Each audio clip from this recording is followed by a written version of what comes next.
Welcome to Widowed Too Soon. I'm Michelle Bader, and I'm sitting here with my co-host and good friend, Mark Massaro. How are you, Mark?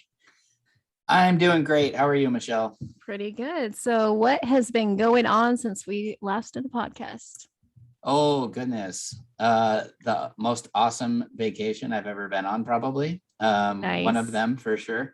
So I mentioned we were on the last podcast that I was renting an RV and Yes. that we were going to go on a vacation. So we started off by going to Knott's Berry Farm. So Nice. if anybody doesn't know what that is, it's an amusement park in Southern California here. We went there and actually did not know. I spent a bunch of money on the tickets, got there at Mhm. about 3 o'clock and asked them about, because right now it's not Scary Farm. They do the Oh, Halloween, okay. like where they Hmm. scare the heck out of you at night. Yeah. Never been to it, but I've heard it's pretty scary. They told us that the park closes at 5. Uh-uh. So I paid all this money for the tickets and we only got 2 hours, but it was plenty of time. It was cool. Um, and then started hitting the road and found out that it's actually hard to just pull into a campground and say, I want a spot for the night. You have to have reservations. Yes, So you didn't know we, that. I did not know that. That's So so we spent the awesome. first 2 nights in hotels Oh, you with did. an RV. Because I I love was that. we were parked at a Walmart parking lot Yeah, because I they was do that. told that you can park at Walmart Right, parking that's what I've lots. heard. Not true? So a security guard came up to us and knocked on the door and came Yeah. out and told us that we had to leave because Walmart doesn't do that anymore.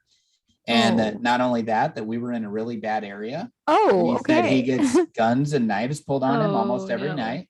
Okay. And he's all, you'll be fine. He's all, you can go over there to the Carl's Jr. and they won't bother you. It was like 50 feet away. Yeah. I'm like, really? So I have to like pack all of it up and drive like 5 spaces over. Yeah. So I was thinking about doing that. And he's all, I mean, you will hear people trying to open the compartments and Oh open the my door, but gosh. just keep everything locked. And I'm like, No. yeah, no, I'm good, dude. It's my But kids. he was like, he's all, just come out with authority and be like, get away from my stuff, you know? And I'm like, yeah, no, I think I'm going to go get a hotel. That's probably a So smart idea. spent Yeah. the first 2 nights in different hotels as we were Hmm. traveling. But it was cool as part of the adventure. The Yeah. first room that they checked us into, we went into the room and Hmm. there were no beds. There was no TV. There was a What? cigarette cart in there. There was paint. There was all kinds of, the cabinets were open, drawers were missing. I'm like, I went back Why? down to the front desk. I was like, that room is under construction. Oh my She's like, goodness. oh gosh. And the security guard's all, what room? And I was like, I think it was 306. He's all, yeah, that room's under construction still. I'm like, Yeah. yeah. So the lady's like, I'm so sorry. And she ended up giving us another room. Then it was all good. But anyways, headed up north, north of me. It's south for you. Yeah. Um, headed up north and went to Morro Bay Oh, and Big Sur with like the redwoods. We took PCH up through Big Sur. It was the most gorgeous drive I've ever been on. nice. There were 5,000-foot cliffs that was just Whoa. straight above the ocean. It was amazing. But I'm driving this big old RV, you know, so I had to, it took me a long time to get everywhere. But it was awesome. And then went from there to Santa Cruz, Oh, nice. and it was beautiful there. And then, you know, headed back home and stopped at a place called Pyramid Lake for one more Oh. night because I didn't want to make. I got just to the outside of LA Uh-huh. at like 4:15 in the afternoon, Oh, and I'm bad like, time, I'm right? not driving through LA Yeah. right now. And that was on a Friday, so like the traffic's even worse. So yeah, camped for one more night. But anyways, it was awesome. It was super cool. We did s'mores like every other night, Nice. campfires, and met a bunch of people and had a really good time. It was super cool. So that was the gist of my week. What about you? What Nice. have you been up to? Well, first of all, I just wanted to say that I'm proud of you for taking the kids. That's a hard thing to do, Thank you. as a single parent to do that and take small kids. And that when the cruise was canceled, you didn't just give up. Like you were like, I'm still going to do this, and your kids will have these amazing memories for their whole life of when daddy drove the RV and sang and it was awesome. Yeah, I mentioned to Michelle that my kids loathe my singing. They said, Daddy, you're the worst singer in the world. I'm sure a few of our guests agree with that. No, You're not But the worst singer in the world. I am. but it was fun. It was just, it made for fun jokes because that made me sing more. I'm like, Right? you don't like my singing. Like, stop it. That's I was awesome. torturing them with it. It was great. Oh my gosh. It was a good So time. along that line, so Haley, my daughter, my 15-year-old has a TikTok account too. And she's like, we were early to pick up Peyton from football. And she was like, hey, let's do a TikTok. I'm like, sure. So we do this like karaoke one of me and her singing Don't Stop Believing. And it's like actually our voice. It's not like lip singing. And then the title is When You Know You Didn't Get Your Voice from Your Mom, Your Good Voice from Your Mom or something. And it was all about my horrible singing. Burn. I know, but it was really cute. We did a little TikTok and then yeah, it was fun. So Peyton, my 13-year-old, had his first football game ever, which was Nice. awesome. He just decided a few weeks ago, like, hey, I want to play football. He's never played before. And there's a little grief involved with this. Like, I was taking him home from practice the other day. He said, hey, do you think that if daddy never got sick and he was still alive, he'd be one of my coaches? And I was like, yeah, I do. And I said, is that because a lot of your friends' dads are coaches? And he goes, yeah, like all of them. So he's been seeing his friends with their dads coaching, and then it's bringing up grief for him. And then just even watching his game was like grief for me because I'm not into football, but Luke would have loved it. Like he got to watch Hayden play one season and he loved it. And so it was kind of bittersweet, just knowing that Luke would have loved watching him, play. So that was fun, but also a little bit of grief. What position is he playing? Does he have a position yet? The guy on the field, I don't know. The guy on the field. Okay. No. Running back, maybe. I have no idea. Nice. It was like his first game, so we only did a little bit. He was like special teams. They told him, I don't know, Okay. kicking team. I don't know. Yeah. But I missed the beginning because I had to pick up Haley from school, and he said he almost tackled somebody. So I was like, I missed it. And I'm like, are you okay? Did you get hurt? Like, I'm fine. And he's been like, he threw up one day and like he was all excited, and they were like, yeah, you joined the puke club. Like it was like a big deal. And I was telling a friend, and my friend was like, yeah, Luke would be proud. That's like a big deal. And I was like, oh, okay. Like, I don't know about all that stuff. So when you overexert yourself, you throw up. Yes. Like I got that, but I just was like, okay, that's like a football thing, I guess. But, I threw up a little bit, I think, here and there in soccer, like in Texas when it was really hot. Hey, we did some like a lot of running. Yeah, no, I'm just laughing because I feel like we should have warned people what we were going to be talking about. I wasn't planning on talking about it. It's just what's coming up in my mind. Before here and there. Here and there. So anyways, that's kind of what's been going on there. Let's see what else. I went to line dancing for the second week in a row. And It was super fun. We have this like local place that gives free lessons, mostly older women that go. So fun. And I bought my first pair of cowboy boots. I'm so excited. Oh my gosh. Yeah, like I'm committed now. They were not cheap. A friend and I, who she's going to start line dancing, we went out to this place called the Boot Barn because they're really hard to. They have them where you live too. Yeah, a lot of them. Okay. That's where I got my work boots. Nice. Yeah. Okay, they have those kind of boots too. It was like amazing. I was like, this is like Disneyland of boots, like everywhere. I had to do I did a little dance TikTok while I was there too, of course. It was so fun. And I found these really cute boots. And so like, I'm in it. I'm committed. What did you stand on inside a boot barn to dance on? I didn't. I was just in the aisle with all the boots. I should have though. And there were people walking around. I didn't care. It was fun. And that's cool. I learned there are different kinds of boots. There's like, cowboy work boots. And then there are dancing boots that slide better. So I got some of the slides. So like I tried them on the wood and you like turn around, they go, woo. I was How do they around. go? They go, woo. I knew that was coming. And so that was really fun. Just getting out there and like learning to do something I love and then having friends join me. And so, that's been really fun. Let's see what else. I've been working on my speaking career, booked a grief event with our guest, Stacy, from a little while back. She'll be hopefully speaking, and another friend, and just kind of working on that kind of stuff. And so it's been good. Of course, TikTok's growing, which is fun. And always good. It's always good. And I don't think I stood on anything recently in the last week. Gonna have to get back on that. I know. That should be your niche. I stand on things. I stand on things. Like my bio just says, I stand on things. So that's been fun, like for real, connecting with people. I know some of you listeners came from TikTok, so thank you. We appreciate you. So let's get into our topic this week, which is parenting through grief. So we know that not all of you are parents of kids that live at home, or maybe not parents at all, but a lot of the things that we're going to be talking about can apply to other relationships that you have.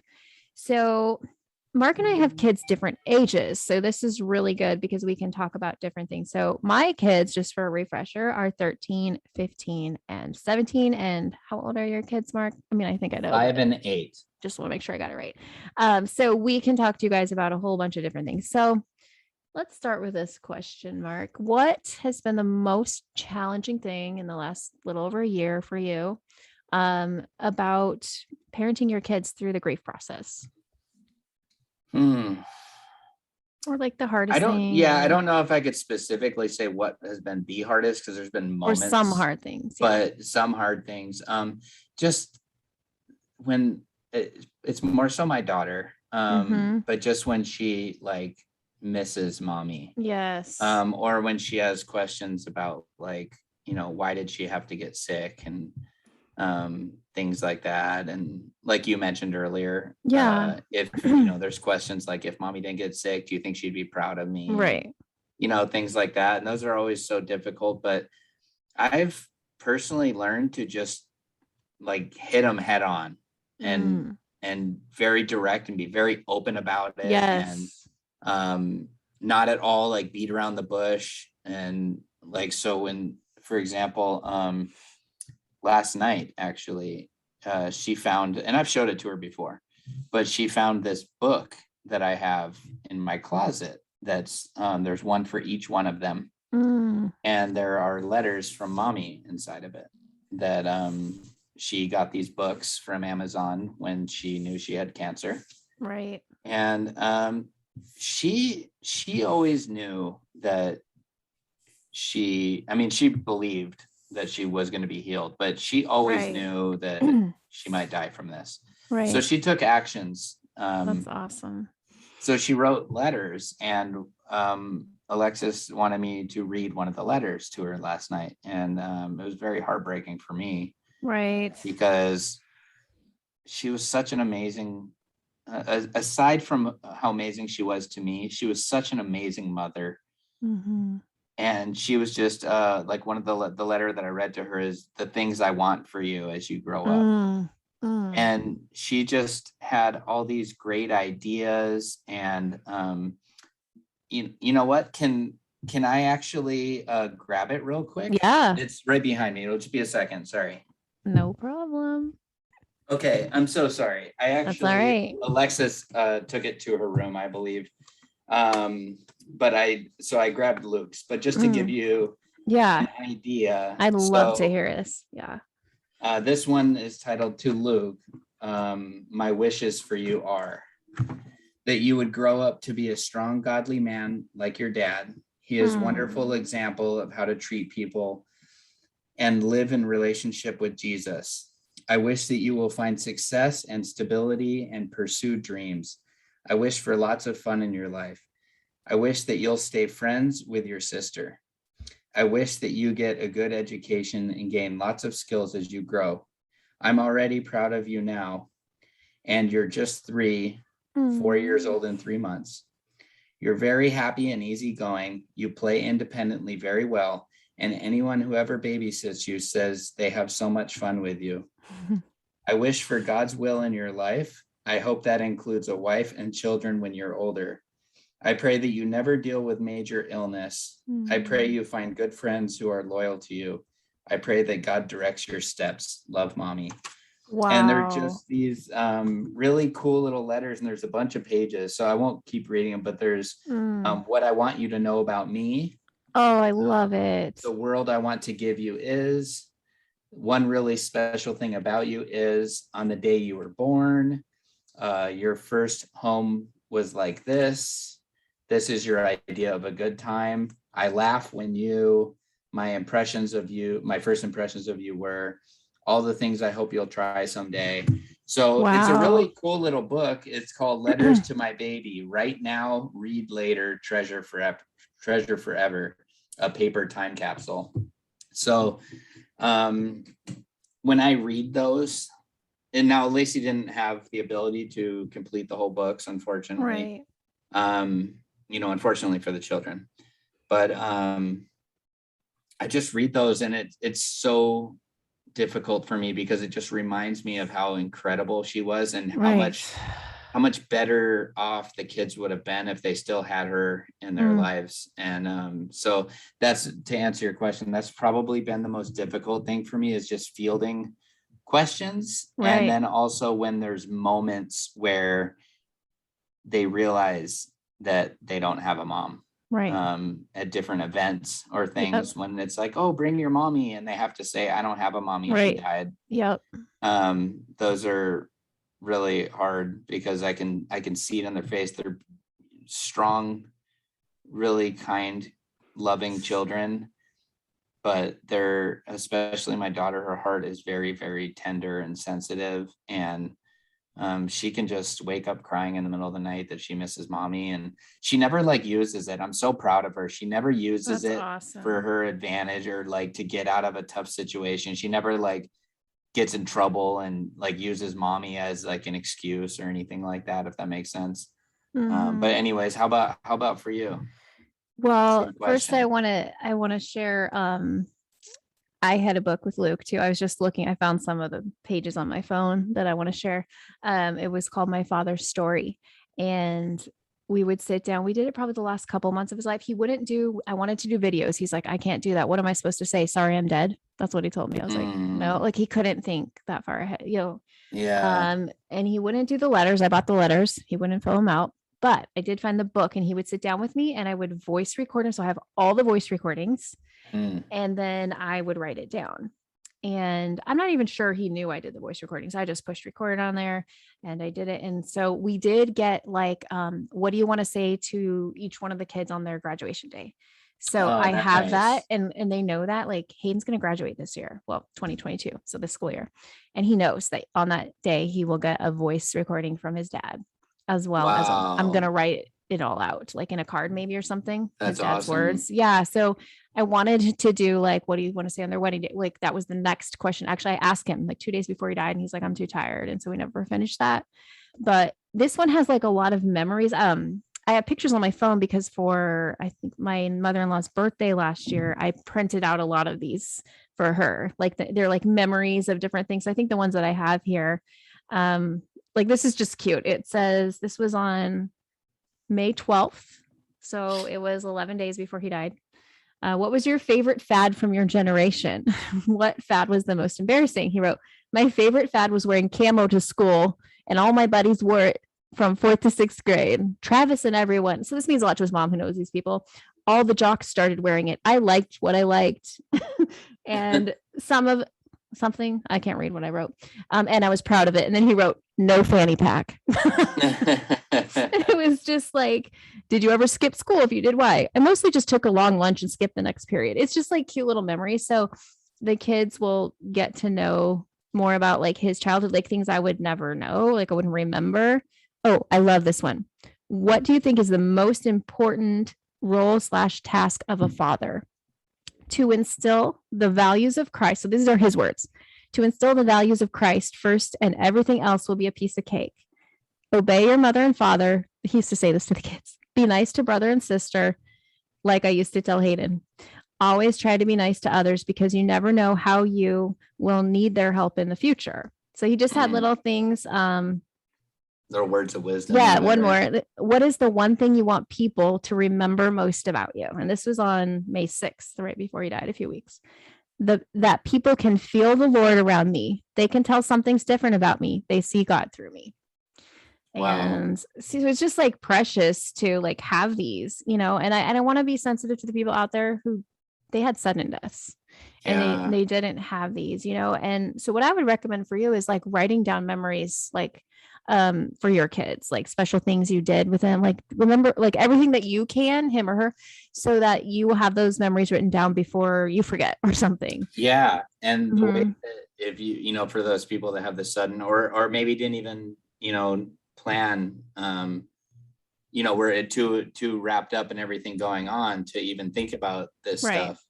But to write down like the way that he or she felt about the children, because yes, that's you may think you'll remember, but I can tell you as time is already, and it's not even been that long, I've talked to people, you have too, but I mean, I've talked to people that have been married now 10, 12, 15 years, or excuse me, widowed 10, 12, Right. 15 years.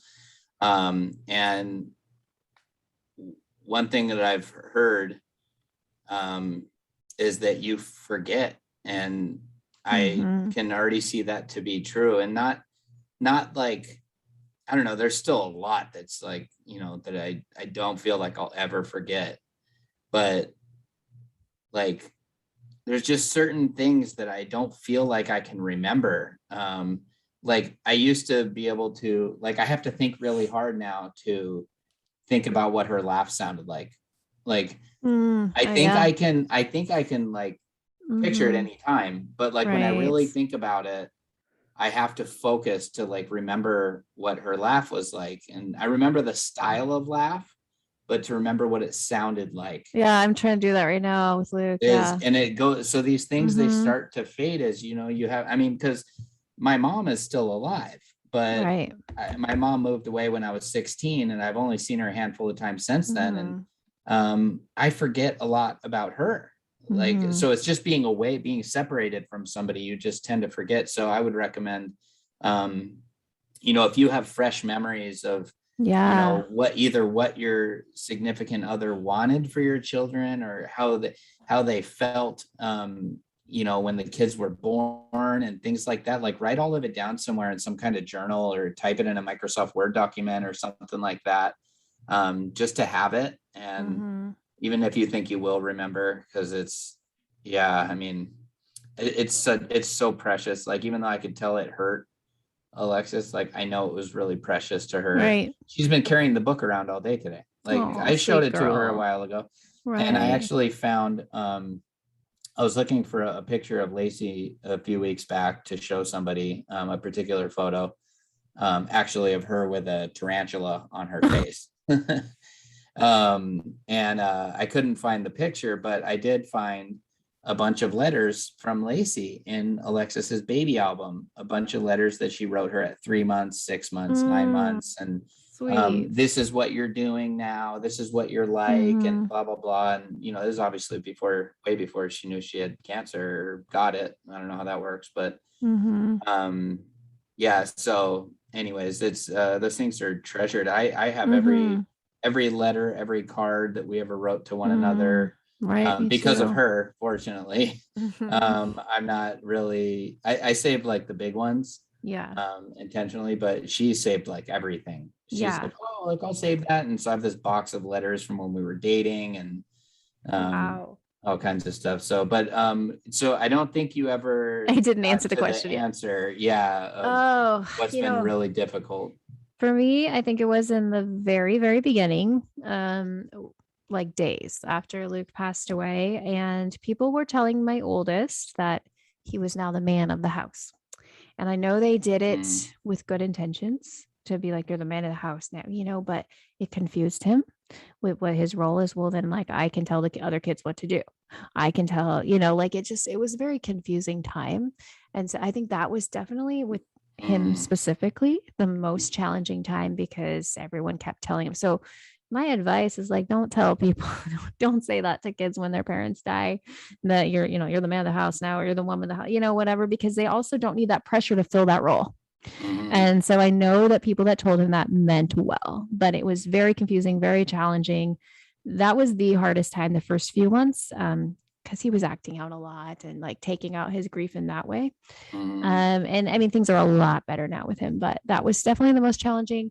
And then, just as things come up, like we're in senior year and I'm having some grief stuff about Luke should be here. He was here for kindergarten. He should be here for senior year. Like, like it just, and then this football stuff I talked about. So I think it's more like events that come up, things for Haley. Like, she even asked me a question today. What do I say to my friend? My friend just said to me, what do your mom and dad think about something? And I was like, she's like, I don't know how to answer, because I don't want to. I'm like, just say, well, my mom thinks that. And then what if she says what about your dad? I'm like, well, you can tell. She's like, I don't want to tell her in a text.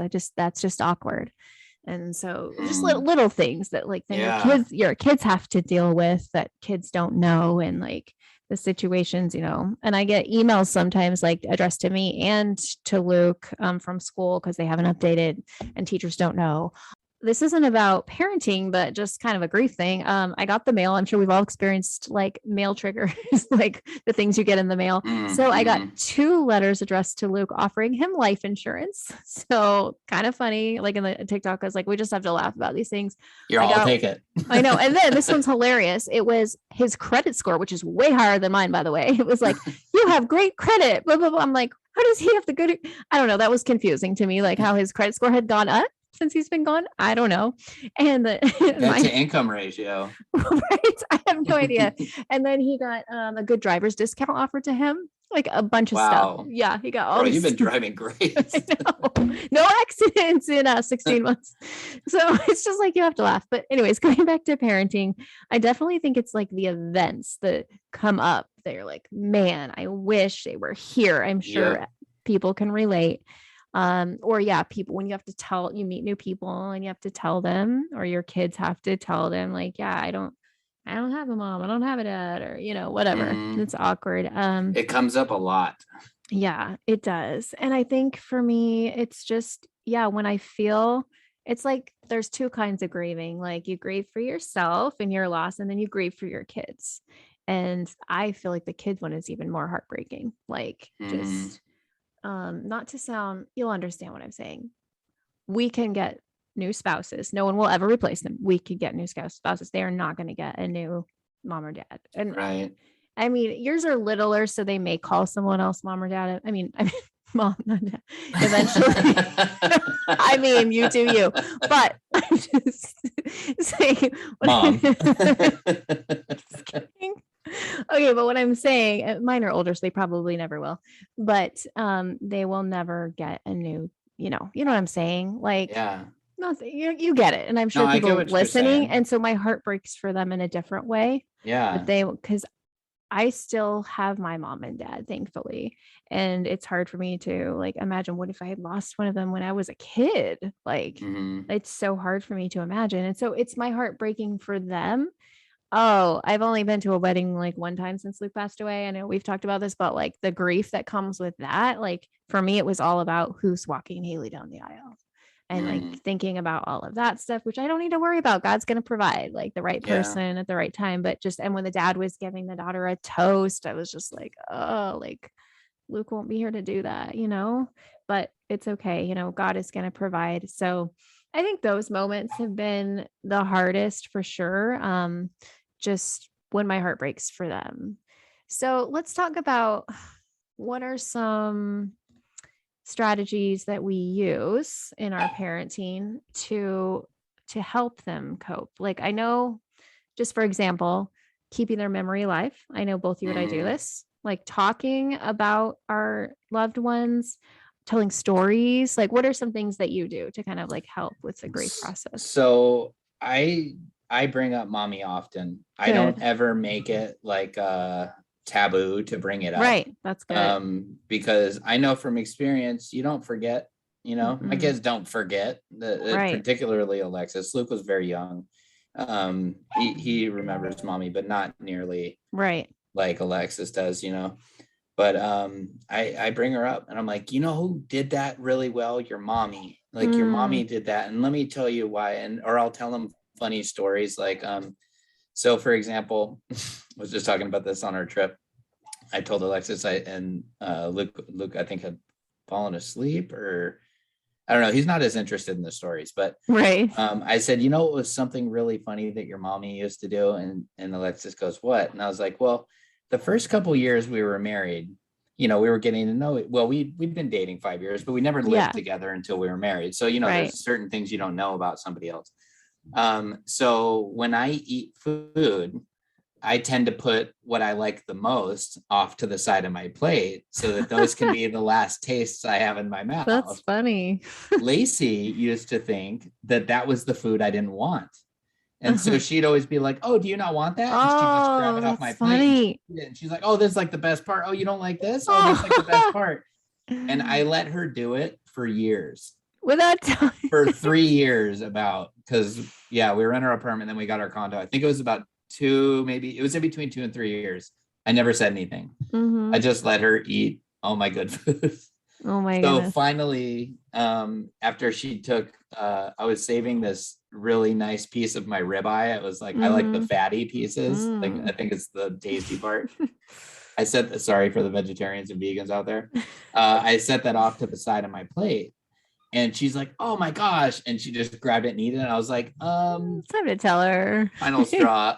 Okay, there's something I have to confess to you. Mm-hmm. And so, anyways, I told, and she's like, oh my gosh, you've been letting me do that for years. I was like, I know. Mm-hmm. So, anyways, I told Alexis that story and she was just busting up laughing. So That's cute. that's one of the strategies I use is I never shy away from anything. And Right. That's good. anytime that she wants to talk about it to people, no matter how awkward it is, I let her because she Mm-hmm. always asks me. It's so sweet. She's like, can I tell them what happened to mommy? Mm-hmm. I'm like, yes, you can. It's okay. And, because I'm like, this is good for her heart. And if people have to deal with some awkwardness they can handle it because they get to Yeah. go back to their regular normal lives after this. For the most part, most people, I haven't met anybody that's like, oh, I lost my husband too, or whatever. Right. But because it's usually women that Alexis wants to tell. Yeah. So, whether it's cashiers at the grocery store or, whatever the situation might be, it comes up pretty often where they're like, oh, Mm-hmm. well, what does your mommy think about that? And she's like, Oh. actually, I don't, Daddy, can I tell her? I'm like, yeah, go ahead. And she's like, I Uh-huh. don't have a mommy. She died. And usually people handle it pretty well. That's good. We were in the pharmacy and I was picking up some medication for Alexis when she had all those bug bites, if anybody Yeah. remembers talking about Mm-hmm. that. And as I talked about at that time, it brought me grief because that was the same pharmacy I used to go to pick up all Lacey's medications. And I Yeah. knew like all of the employees that worked Yeah. there. And I just knew the drill like the back of my hand.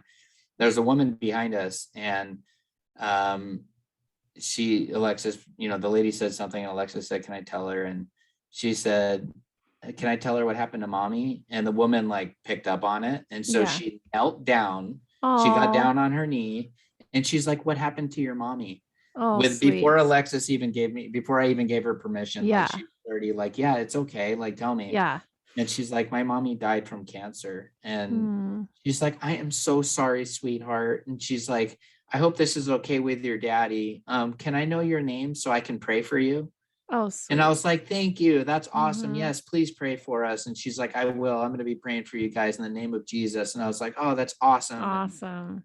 so I've learned that like not only allowing them to talk about it, but bringing it up. Like I Mm-hmm. just bring it up whenever I think of mommy and I bring it up all the time. And I think that's proven to be pretty successful Yeah. as far as, helping them cope with grief because they Mm-hmm. know it's okay. They know it's okay. Mm-hmm. I tell them, hey, I'm sad. I'm just missing mommy right now. And Mm-hmm. I just remembered something mommy did. It just like makes me sad that she's not here anymore. And Alexis goes, I know how you feel. And, I don't know. It's just that we just Yeah. talk about it openly. So I'd say that's probably the number. What about for you though? What strategies and skills Um, have you acquired? it's probably about the same as far as talking about him all the time, or like, I mean, I'm always saying, oh, daddy would have loved this. And like, we just talk about different things that he would like, or yeah, we tell stories. Like I've told him like stories they didn't know, from Mm, when your dad and I met in high school and we were in home ec together, and like just telling them stories and um yeah, just really giving them the chance to talk about what's going on. And once in a while they will bring up grief stuff on their own, not as much anymore. But I'll ask them sometimes like, how are you feeling about stuff? And it's just giving them that open place to talk about it and explaining, like I'd explain this to my youngest, that my counselor told me that if you stuff it down, you don't talk about it, it's like constipation and you're going to explode. So you need to talk about it and letting them mm, express it in different ways. So for my oldest two, they both do it through music. One's a rapper, the other one sings, and just giving them the chance to express and a lot of their songs are about their dad and missing him and stuff like mm-hmm, that. Um, and I don't know how Peyton does it so much, but just giving them that chance to do that. And whether that's through like younger kids, maybe it's through art to draw what they're feeling or make mm-hmm, things that they're feeling. um or, just giving kids the chance to express themselves through, I kind of know this from being a teacher, through play, through different ways that, they can just kind of share how they're feeling. Asking them, like for little kids, like having it's kind of a teaching strategy, but like the different faces, like the sad face, the happy, whatever, how are you feeling? Like with they're really young, like how are you feeling today about missing mommy, or whatever. Just like being able to get them to communicate, because with Luke, it would be more like that. Your Luke, like something like more simple, how are you feeling about this or whatever. And a lot of his grief is it's completely different because he's so young, and it may come out later, in different ways, but just always letting them know that we are a safe space to talk about their parents, so my kids know they can talk about their dad, or they can ask me questions like, what do you think about this? Or what do you think dad would have thought about this? And if it's something that from his childhood, I'm like, let's ask grandma. I don't know, giving them permission to ask other people about them, like, so that That's smart. right. So that we get like the full history, whatever they want to know. And I don't know like his childhood as well. I just know what he's told me. So doing that, I haven't done a lot of the like counseling strategies. I know there's places, but when we were going through it, it was like major COVID, everything shut down. And so they didn't have, I know other people like Stacy, who was a guest, she went through stuff like with her whole family where they would go and meet, like the kids would meet with other kids that have been through grief. And then she would meet the adults, so there's programs like that you can plug into. But I think the biggest thing is to let them know it's okay to talk about them and to keep talking about him, and like looking at pictures and just like keep the memory alive. Like there's a difference, I went through this, like trying to figure out what's the difference between having a shrine to Luke with all these pictures in my old house to like still talking about it. And it kind of like, I took down a lot when I moved, like, I don't need like so many, it's the same thing. Like we don't want to like idolize them and like talk about them too much, but yet we want to make it a safe spot to talk about them. So I think that's really that. And then letting them still be connected to like the in-laws, their family, for me, it's, Luke's family, letting them still, they like to go visit their cousins, and we're going to do Christmas with them like 2 days after Christmas, and like still being involved with that side of the family, I think is super, super. I know you do that too. You're very close with your in-laws. Yeah. Well, I mean, the way I look at it is like they didn't stop being family. Exactly. Like as far as they're blood related, Right. And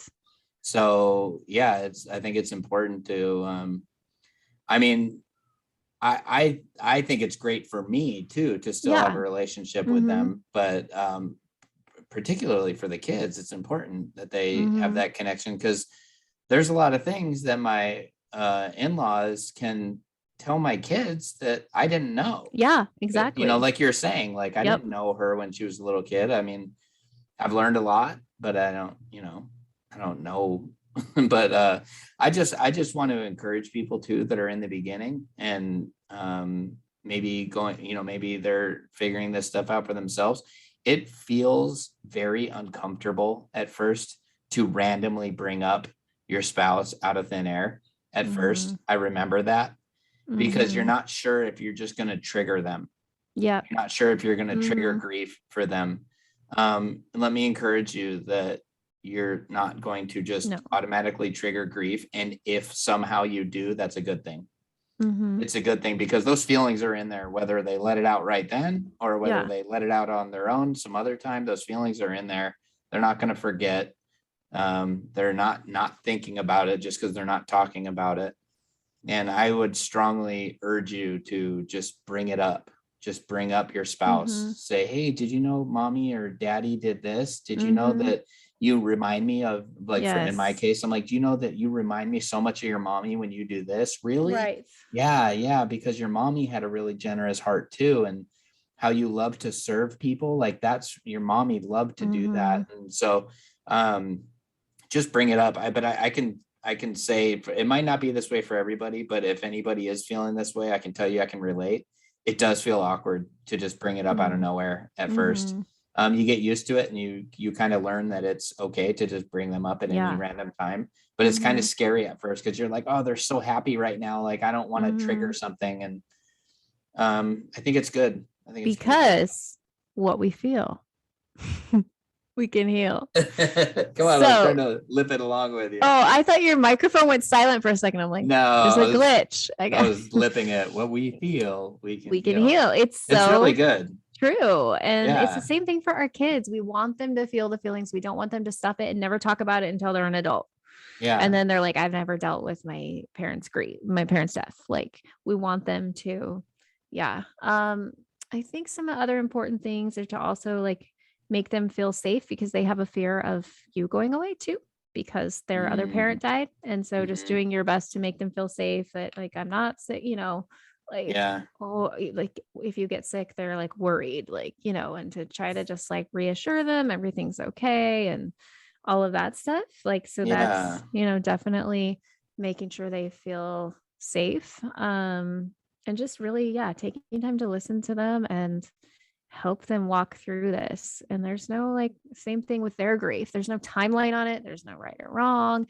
Your kids are going to go through it differently. I did want to say something on the note of looking like them, because I did this to Haley one day, like in the very beginning. She's talking to me and I start crying and I was like, your eyes look just like daddy's. And she's like, I'm sorry. I'm like, no, it's okay. But then so people always tell Hayden, my oldest, that he looks just like his dad, which he does, like more every day as he's becoming older. But then Peyton's like, I look like him too. Like, he wants to look like him too. And so to make sure that you're not just saying it to one, or if you're saying like not in front of them all the time, in front of the other one, who's like, I want to look like them too. And Haley looks a lot like him too. So those two always get it, because he got more of my, Peyton got like the blonde and blue eyes from me, and they got the darker stuff, eyes and hair and stuff. And so just making sure that you don't make too big of a deal in front of the other kids that they look like really good. Yeah, just that I've noticed that. And he is actually starting to look a lot more like Luke, just as he gets older too. And so I make sure to tell him that, and just that I tell him like his mannerisms are a lot like him and his personality is a lot like him. And so I try to bring up the things that I see that are like his dad. And that's like smart. Yeah, and like, oh my goodness, you remind me of your dad when you do this, and all of that. I'm gonna take that. That's good, because I to the bank. Did I say that right? Yes. I haven't said that in a while. You can take that to the bank. You primarily, excuse me, I'm all confused now. I primarily say that stuff to Alexis because Luke does look a lot more like me. Mm-hmm. So I hear, poor kid. But he, I'm constantly telling Alexis that she looks like mommy. She reminds me of mommy. But there's a lot of things that Luke has that remind me of mommy. And they both have like the sweetest little hearts. Like, yes. Oh, the things they say to each other, just so sweet and adorable and just precious. I know there's probably a lot of people out there with teenagers that are like, yeah, just wait, that'll go away. But just enjoy it right now. But I'm enjoying it right now, but yeah, it's and another thing that I wasn't planning on saying on here, but I just want to, because I think it's important, is I have started seeing somebody, like dating somebody, and that's been very interesting because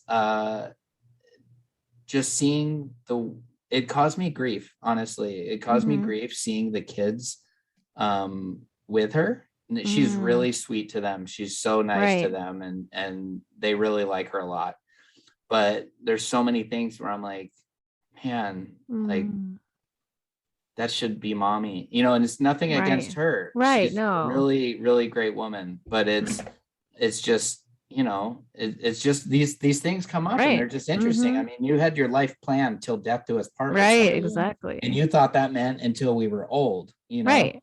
And I didn't plan on needing to find, not needing, this is the wrong way to say it, but just to say it, needing to find somebody else to help me raise my kids. Like, I never thought of that. I never planned on that. And so I never thought of these things that I would feel seeing somebody else playing with Lacey's kids, and that is challenging at times, but it's really sweet seeing them have somebody again, to that. There's just certain nurturing things that, even though I'm not the average, I guess, male as far as like, alpha and, like, I don't know, like I have a motherly side, I guess you'd say, like I have a soft side. Right. But it's still nothing compared to what a mother can bring, you Right. know what I mean? And I can see Mhm. that in a nurturing woman. Right. You know, you women are just very, you know, you were built that way by Right. God. You have a Yeah. very nurturing, kind-hearted, like you don't get frustrated as easily. And I'm pretty slow to anger. Right. But still, I'm still dad. I still have to do Right. that dad role. And Uh-huh. it's just it's been interesting to see, but you know, seeing the kids with another person. And so I wanted to bring that up because I Mhm. feel like a lot of people are there and Mhm. relate to that. And it's, I don't know, it's very difficult in its own ways, you know, Yeah. to see them with somebody else and to, like, for example, if we all go out to dinner, and someone says, oh, well, what does your mommy think about that? And they're Oh, like, she's not wow. my mommy, my That's mommy died. awkward. Oh, wow. They're like, I'm so sorry. And they're like, I'm sorry to me. And I'm like, it's okay. Like, it's okay. You didn't, how would you know? You know, like, Mhm. you know, Mhm. like, of course you would assume this is their mom, you know? Right. But you know, there's a part of you where it's like, oh man, this is hard. It just comes up everywhere. It's all the time, Mhm. you know? And so anyways, I'm sorry. I didn't mean to go into all that, but No, I I thought mean, that I was a think good perspective to share with people that, you know, it's just a whole nother angle. It's a whole nother yeah. aspect that you wouldn't think about. And I think I'll share a little bit too of what that's kind of like from a teenager's point of view. So, I've started like dating here and there and going out with like friends, just really friends right now. And a friend that the kids all know came to pick me up and we hung out for a little bit. And when I got back, my oldest was just like in his room shaking his head. And I was like, what's wrong? He's like, it's just so weird. Like, it's just so Mm, weird out with him and like it's not dad. It was just like a yeah, weird thought for them. They've only seen of me with course. their dad their whole Yeah, life. yeah. And they Even though it's just just as friends, it's still right. seeing you It's with another still and they man. know, they totally know that whole situation and stuff. And so it's interesting that they're gonna go. It doesn't matter if you're just hanging out with a friend. Like it's not even like dating. Like you're hanging out with somebody, they're gonna think it's strange because you didn't Hmm. do that when you were married. Like that was like Yeah, his biggest thing. Like in the beginning when I started talking to people, he was like, but you wouldn't do that like if daddy was here. I'm like, I know, but he's not. And I tried to hmm, explain like I fulfilled my vows and he's not yeah, here anymore. So it's okay for me to start talking to men. Like it's okay. yeah. And so there's a whole different like, whereas I feel like your kids maybe were like more eager, like want somebody to be there. My Yes. kids are the opposite. Well, especially my boys. My daughter, she says Yeah. to me, "I just want you to be happy. Like whatever makes you happy."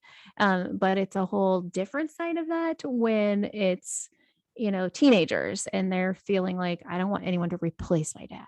And Of I've had to explain course. that to them. No one will ever replace him. Yeah. It's no one's, I'm not looking for someone to replace him. But Yeah. they don't get it. Like in the beginning, even my oldest, he was like, I just like, why can't you just be alone? Why do you have to find someone else? Like daddy wouldn't. I'm like, well, I hope he would. I would want him to be happy, Yeah. and he's like, I don't understand. And I'm like, well, that like God gives you desire to be married and to be with someone. And like, I don't want to be alone for the rest of my life. No one will Yeah. ever, so I've had to like really explain, like, no one's going to replace him ever. And I'm Yeah. never trying to do that. And we hate that we have to look Yeah, or this whatever, you isn't know what I what we mean? This isn't planned. what we wanted, you We'd know? rather be with our spouses and not have to deal with this Yeah. dating world.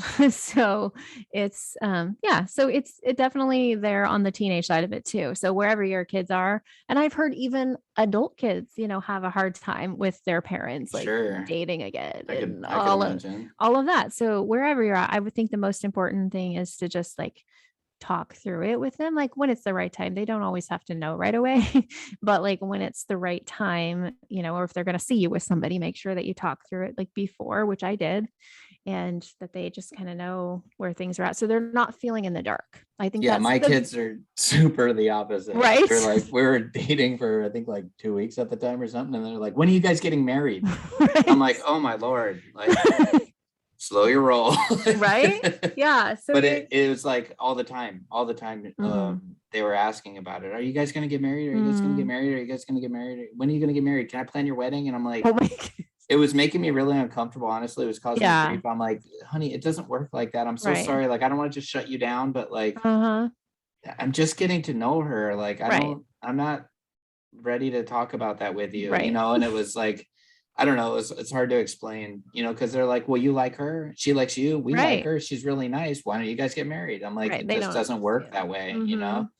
and it's just it's been it's good in most ways. It's been nice to, like, have somebody in my life again in a lot of ways, but Mhm. it definitely causes grief. There's a lot of times where you're just like reminded, like, oh yeah, like this is all new. And I Right. don't know, like you're like, it feels like this is what it feels like to me.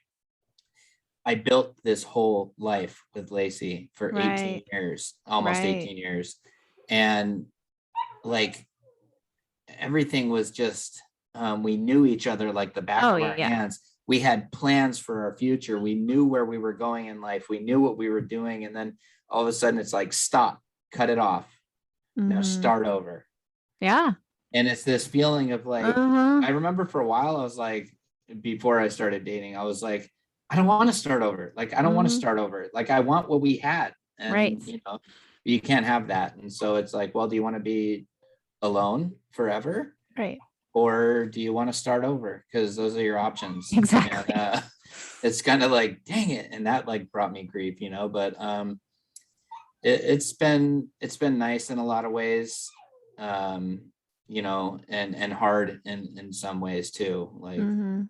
just for yeah, just like I said, probably the hardest thing is like, if I'm sitting there in the kitchen and doing something, and she's playing outside with the kids, it's Mhm. really sweet for me to see, like, wow, that's cool. Like, she's Yeah. totally like catching lizards with them or Mhm. bugs or whatever. And but at the same time, there's this feeling of like, man, Mm. like mommy's missing this, mommy's Right. missing these moments. And so anyways, I didn't plan on sharing that.